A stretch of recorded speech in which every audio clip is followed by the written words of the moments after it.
is Shikha Tiwari and welcome to another episode at UReInvent.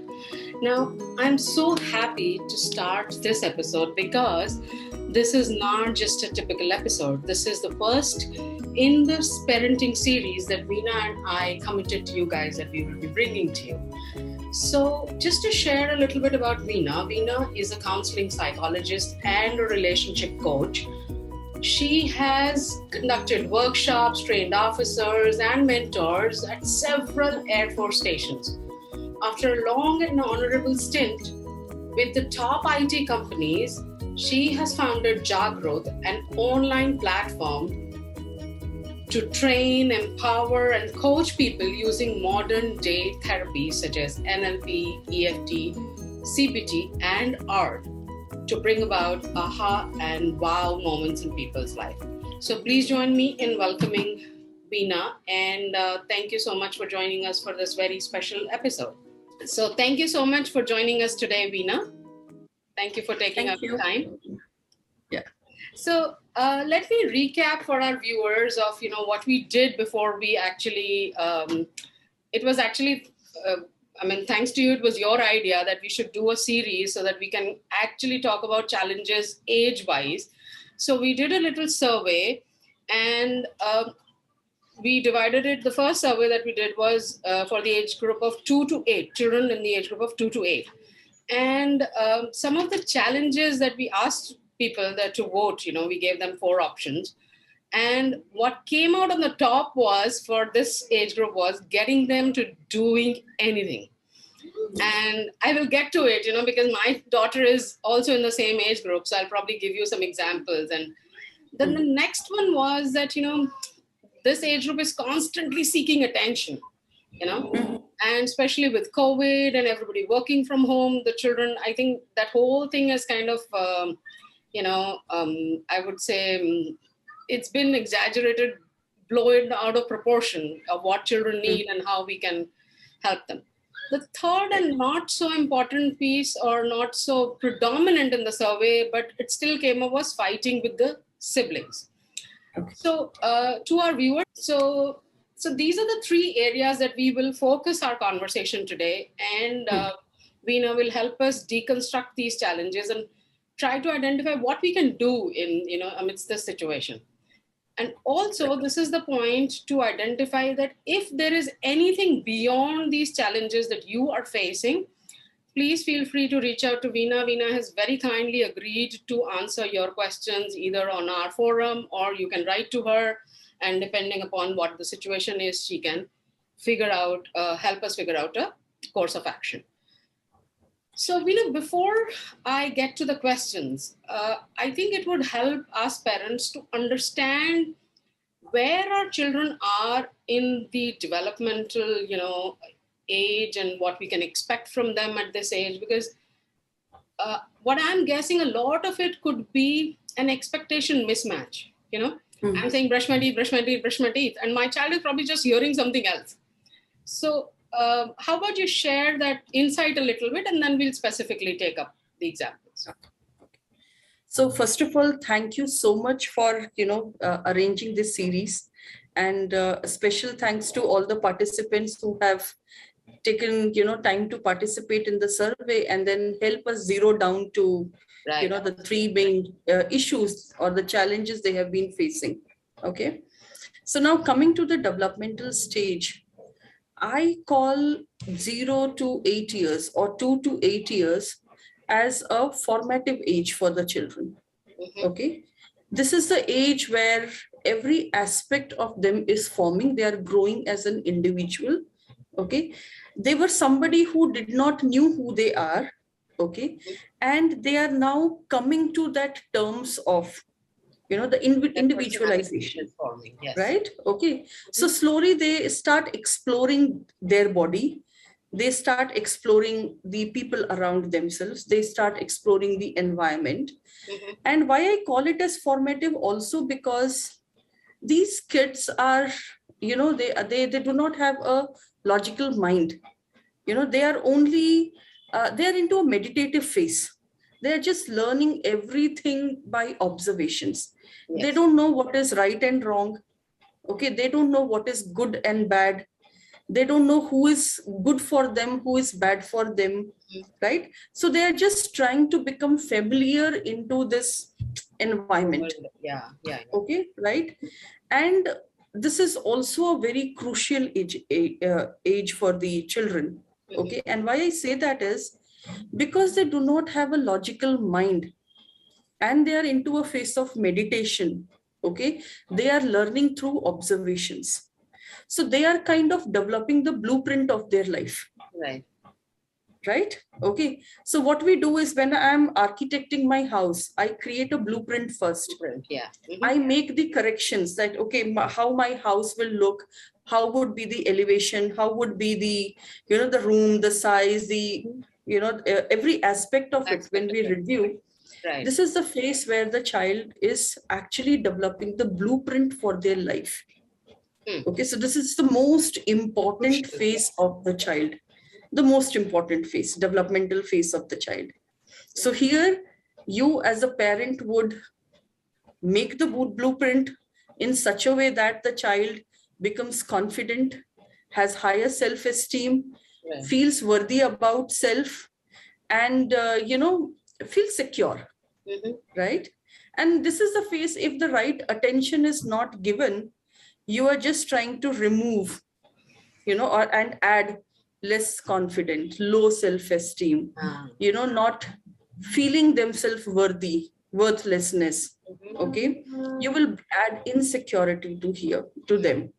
So this is, again, I would reiterate, most crucial phase of an individual. You used two very interesting words, meditative and logical. And logical, from what I understand, you are saying that they're just absorbing the information right now. They're making those patterns. So it's like for them, 2 + 2 may not be 4 at this stage, right? It could be 5, 10, whatever. So they're kind of, one block goes into the other and makes a completely different information. I think that's what you mean. And meditative, you mean that they are in the present, they're in the now, right? Yeah. And we are always 1 hour ahead. Yeah, to the first question that we got, that, how do we get them to do anything? Now, this is like, I'm sure any mother in the age group of, the 2 to 8 children kind of knows, like, just get them to, wake up in time and do. So I'll give you an example. My daughter is 5.5, right? And considering that there is no school, like physical school, so there is no pressure of getting ready and actually walking to the bus stop and so on and so forth. So she has that luxury of sleeping in late, and I'm not robbing her of it. It's okay, but there comes a time when there is this pressure. Okay, you know what? Half an hour left, 1 hour left to get up, brush your teeth, take a bath, and change your dress and sit for the class. And the added pressure is I also start work around the same time. So it has to be done simultaneously. And when I keep saying, can you please get up and brush your teeth? Can you get up? And so I said it in a very nicer tone, right? Can you please get up? The fifth time it becomes like, I've been saying it for so many minutes. Can you just get up and do it? So it keeps on and on and on. It's almost like it's falling on deaf ears. I think that this is where most parents are coming from, that, we are asking them to do something very simple. Brush your teeth, get up, sit for class, get out of the door, eat your lunch. And so what do you just help us figure something out here. So Shikha, don't you think this is a universal problem? Yeah. Not getting somebody do something. Like here, we are definitely focusing on children. But then, look at, a lady getting something to be done by maid in her own way, getting a manager, getting things done by their employee their way, right? Their own way. So it is actually a universal problem. Okay. However, coming to the children, I think it's very important for us to understand why are they not doing it. When I say that my child doesn't do it, I'm not able to get the job done. Yeah. Ask yourself a question, why I'm not able to do it? what is that I'm missing? What is that I'm not doing? That my child is not cooperating, that my child is not listening. मेरा बच्चा सुनता ही नहीं है, ये तो बिगड़ गया है. I think it's not that. It's not that. I think if let's say if I'm the child, okay, and if my, I know that my schools are not there, okay, I would love to have my mom sit with me for 5 minutes, cuddle me, Hana, thoda sa, shower her love on me, make me feel thoda better, thoda good, Hana, pamper me, and then probably, pull me to the bathroom to brush right? teeth and so on. To brush the teeth, okay. But what I'm doing is I'm not focusing there. I'm not focusing on what my child wants. I'm focusing on what I want. To get it done. So when it comes to what I want, you would have realized, Shikha, that telling her multiple times, probably if you tell her every 2 minutes also, and you tell her 5 minutes, you're wasting 10 minutes. Correct. Can this 10 minutes be very productive connect with your child? Absolutely. Absolutely. Right? Wherein, you are with the child, you're playing with the child on the bed, you're making the child comfortable, you're waking up the child with a very nice, beautiful smile, then taking out all the frustration of late and all that. So what I'm trying to say is, the child is very small. The child doesn't understand that mama has work. Yeah. And okay, the importance of your schedule, the importance of the pressure you are carrying. The child doesn't understand that. For him, it is very simple. You're my mom. That's it. Yeah. And I need your attention. Correct. That's so what I'm saying is, can we keep away these frustration, these rush, these, that compulsion ki now only, can we just keep it aside and use that 5 little minute to change our approach to the child and then see whether the child cooperates.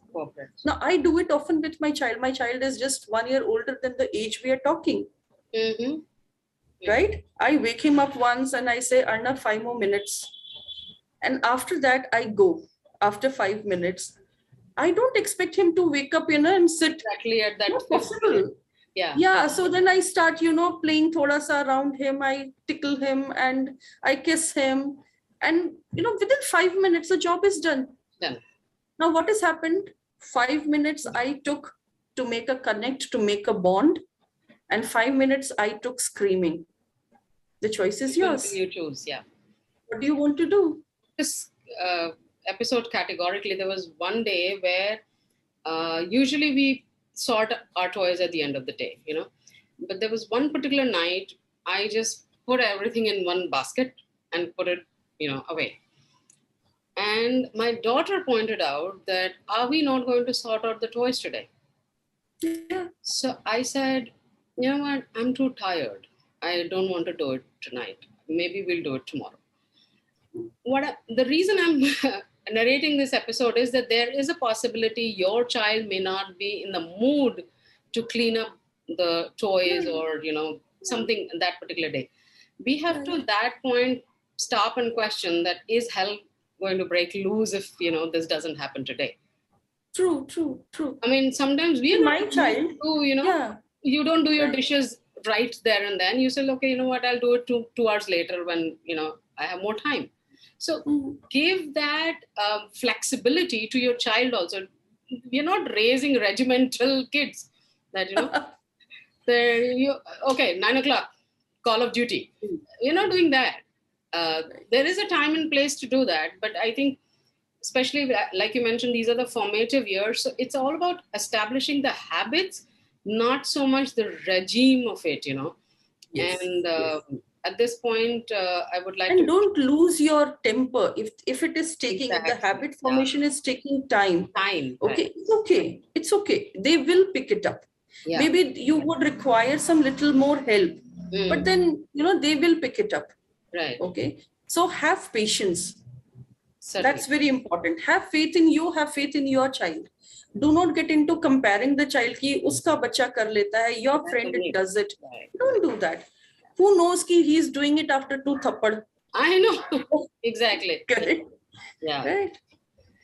Okay, so that brings us good that you brought this comparison thing that how children behave in different scenarios, and the next topic was attention seeking, and this thing is also kind of uh, sort of, it doesn't seem to see any end of the day, especially during COVID.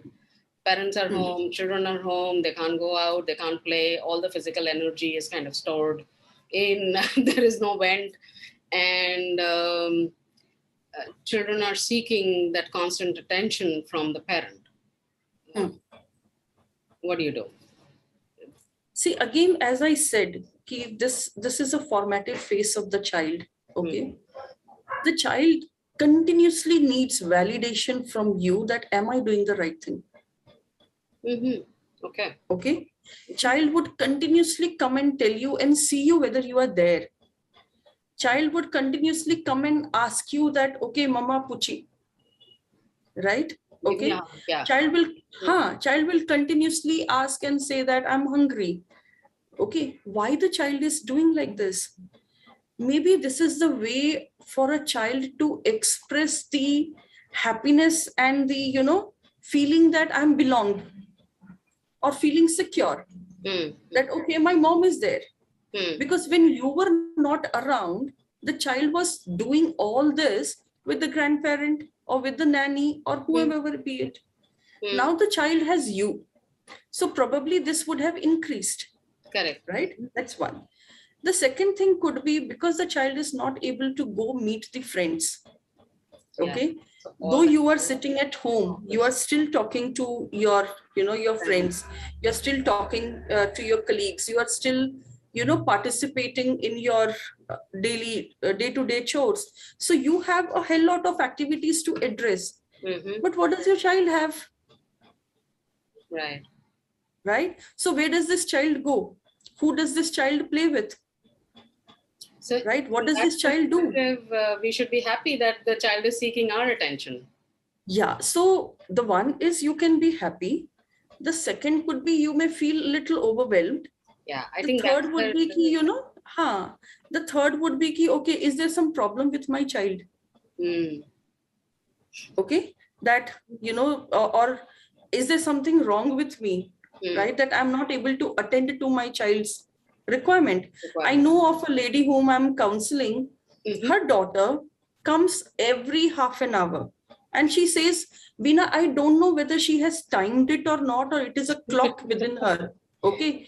Every half an hour she will come, she'll kiss me and she'll say, Mama, okay. And then she will run away. How sweet. Right. Now I say that, how sweet. But she says, Veena, I'm in office meeting. And I say, so what? Your bosses know that you have a little kid. Yeah. And the kid is not distracting you. This just coming, giving you a kiss and then going away. Yeah. So can we be accommodative of it? Can we just turn and thoda sa uske baal pe haath fera and then say that, okay, fine. Physical touch. Yeah, cuddle the child and then let's go. That reminds me, maybe a couple of weeks back only, I made a video and my child she was playing in the room, and I have tried to tell her that she needs to go into a different room because I have a recording, and she understands this piece now. But she says, I'm going to be quiet. I won't disturb you.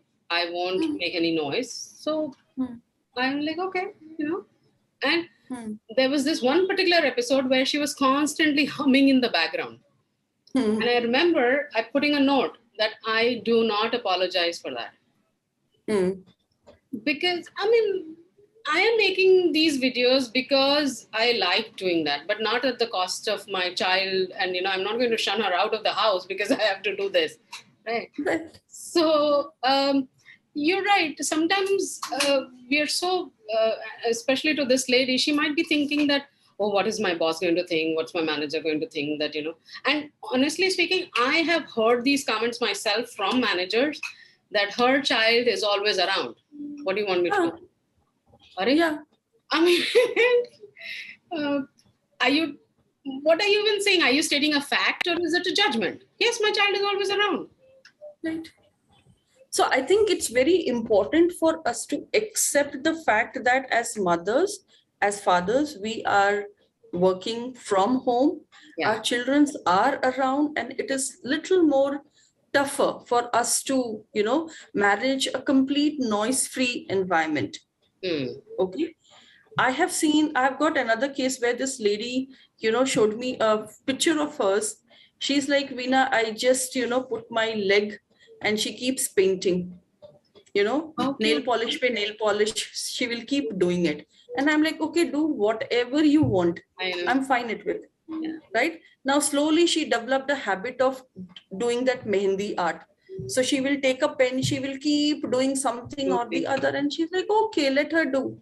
Right. At least she's engaged, she's near me, she's feeling secure. Okay. Right. She's feeling that her mom is allowing that private space, her into her private space. I think that's important. So I get it. While this piece is understandable, I think what might get annoying for parents is that, especially with a lot of screen time today, it's situational, but it is what it is. That as soon as most children are just kind of playing around some game or something other on their phone, but as soon as mama calls someone, there will be the police coming in that, oh, how can you get on a call? And then they will banter behind you that, okay, you know what, mama, it starts. So what do you do with that? I mean, is there some sort of a mechanism you can follow? See, there is no mechanism with the child. Okay. Right. You are the private world of their life. जैसे हमारे पास ये private beach resort होता है ना, उसी तरीके से you are that private part of their world, you are theirs, right? You would see that sometimes when the male partner, the husband, when they try, the father tries to hug the mother, the child rebels and says that no, she's mine. Okay. And these things happen largely with the mother. Okay. Right. So when they see that their attention, okay, the time, the love, the affection, their world is being shared by somebody else, they become anxious. That who is that who has invaded into my world and taking my time? More important than me, kind of a. Yeah, who is that more important person? So they will ask you once, who is that? Then they will keep looking at time. Oh, 5 minutes, 10 minutes, 15 minutes. And the more you talk, the more they become anxious. So I think this is something, yes, I do agree that it annoys at time. And I would also say that it does happen with me. But then the end of the day, what is more important is that feel-good factor. At least I'm someone's world. Somebody cares enough to, inquire. Yeah, right. Now, what I do is, while I'm talking and when, my child keeps coming in, I keep telling him that, Arnav, give me 5 more minutes. I know I'm taking long. I'm sorry. Right. And it may extend. Correct. So I would still, 5 more minutes. I keep making actions and he will be fuming in anger. Right. And when the call is done, it is like, how could you? Oh, yeah. Right. And sometimes he talks, you are bringing work home. Wow. Right. So then I tell him, okay, I'm sorry. Now, what is the use to fight and justify here to the child? You just say sorry, you give a hug, and you say that, okay, next time I'll be mindful of my time and I will tell that nothing more than 15 minutes. Correct. Yeah, you focus on the need that the child is trying to express versus, the behavior. Yeah, because the child doesn't understand the importance of your work. Correct. The child's only objective is to have you around them. Right. They don't want to share you. Correct. Right. And this is again not a person specific problem. This is a universal child problem. Yeah. You get in a call and any child will suddenly remember कि oh, मुझे तो ये खाना था, मुझे अभी ही बात करनी है. उनको क्वेश्चन में डाउट भी तभी आएगा. Everything will happen then. Right. So again, when I know that my child does this, okay, do I scream? Do I educate, or do I just feel good about it and hug the child and probably later explain the child that it was an important call and I had to attend it, and I'm sorry that I, took your time. I am not saying don't explain, do it, but not then. Yeah. Do it later. Yeah, you have to kind of calm down and be at the same level when you are doing that, not as an authoritative parent that, I'm doing all this work and bringing in the money, so I have to do this and all of that stuff. So, great. I just say my child, I'm so sorry, beta. I'm so sorry. That's it. I'll keep my phone away. I'll throw my phone on the bed and I'll say, okay, mama is not going to, take the phone now. Yeah. Yeah, and I'm all yours. It's like they will not carry it, hopefully. Yeah. So, they don't. Yeah. They don't. Until they see you doing it again and again. Yeah. If it becomes a repeated pattern, then we are talking of a bigger problem, which we'll probably address in our other sessions. Right. Coming to our third and the last area, which was fighting with siblings, Parents have 2 kids or 3 kids and, 2 of them kind of don't get along. What do you do? And before, what do you do? Why is it happening, See, sibling rivalry, we call this a sibling rivalry in psychology. And I have seen this concept breaking people. Okay. Now, what happens here is that when I had one child, I was their world and he was my world, or she was my world. Now, when the second child is about to come, okay, from our pregnancy to our this, okay, there are a few things, Shikha. Like one is, we have a mindset ki jaldi bacche ho jaye. The time gap should be less. So they can play together. Most of the parents try to finish, if they want 2 kids, in a span of 5 years or 6 years. Correct. Right? Now, what we are not understanding here is, yes, you are on a journey to bring a new person into your life. But then this child is also small. 3 years old child. Yeah. He doesn't understand, yeah. That my brother is coming or my sister is coming or something like that. Even if they understand, they cannot, you are still their world. So now when somebody, the third person comes in, they feel that their space is shared. They are now feeling less attended. Left out, yeah. Right? And I have seen a lot of moms trying to give more focus to the younger one because the child is, small. Yeah. And he definitely or she definitely requires that attention. But then in the quest of giving more attention to the younger one, the older one is getting ignored. And in this space, this older child feels that, okay, why is all this happening? It is because of the younger one. This one, yeah. So then right? Yeah, so that is one thing starts. The second thing, what happens is we always try to educate the older child on the behavior and, give. You need to understand. You need to understand. And the younger one gets that discount. Benefit of doubt, yeah. Right? Okay. So there again, the mindset is key. Am I so bad? Am I so wrong? Okay. Am I not needed? Now the entire love is for them. Yeah. It's like, I think it sets into them that har baat mein meri galti hai kind of a thing. Like everything going wrong. Right. Yeah. Right. Now, if you if the child is growing older, right, in the teenager, and the older one is very intellectual and all that, and the younger one is not so. Comparison. Look at your brother, look at your sister, how good they are. So what are we doing? We are the ones who are sowing seeds of these rivalry.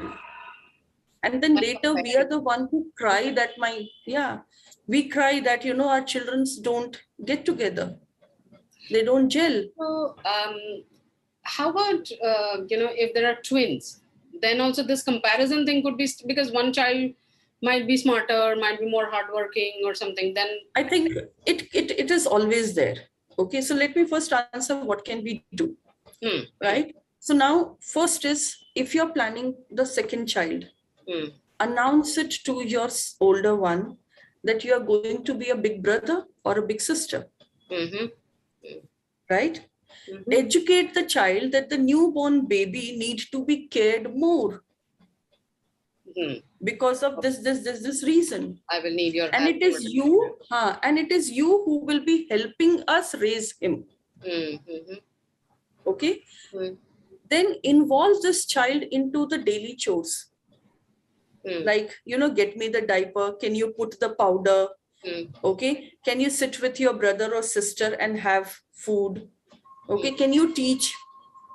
Right? Can you play? So we are trying to involve the child and making the child feel responsible that this is yours. Versus a competitive thing coming in. Okay. Now this older child who is just 3 or 4 years, okay, might still make mistakes, might still, fall on the child. But then that's okay. Your child will not get hurt. Nothing will happen to the child. Okay. Explain the child that, beta, if you do like this, this is what will happen. Right. Your brother will get hurt. Your sister will get hurt. Right? Okay. What we do is we suddenly become so protective and we give one tamacha to the older one. Yeah. I think that is not needed. Yeah. Right? So participation again, right? That is one. Second thing is, when I was talking about the second aspect of it, the comparison, okay? It is very important. See, me and you are same. What differentiates us is our brain, our logical mind, right? Because our cognitive abilities is something which is differentiating.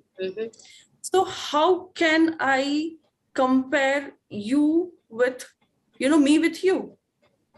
Yeah. It's actually a baseless. We cannot compare apple to apple. Me two people, yeah.